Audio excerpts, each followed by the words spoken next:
Winter came, and with it, Lysara's prophecy unfolded. She fell ill, not with fever, but with the weight of her visions. Her silver eyes dimmed, and her whispers grew fainter. "The threads are unraveling," she told Dain one night, her fingers cold in his. "I see my end now, and hers." Dain begged her to stop, to not speak it into existence. But Lysara had always known too much. Meanwhile, Nyx, who had never remembered anything beyond a single day, began waking with fragments of the past. A name, a face, a life before him. One morning, she looked at Dain and did not ask, "Who are you?" Instead, she said, "You kept me here." And the way she said it, not with anger, but with a quiet, devastating understanding, made his soul tremble. Nyx had not always been this way.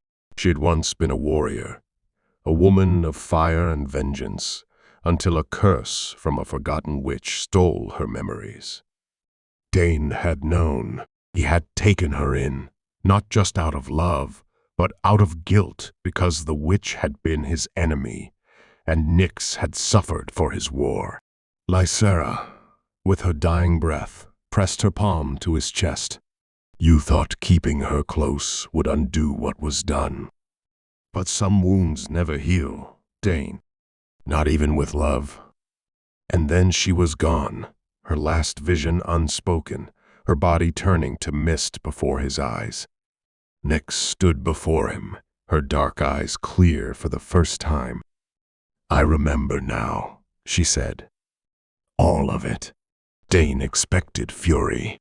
Instead, she touched his face, her fingers tracing the tears he hadn't realized he'd shed. "You loved me," she said, "even when I didn't know who I was, even when you didn't deserve forgiveness." He closed his eyes. "Can you forgive me?" She kissed him once, softly, and then stepped back. "No," she said, "but I will remember you."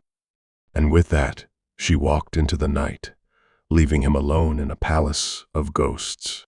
Dain ruled Varethis for many years, a king without a queen, a man who had loved two women and lost them both.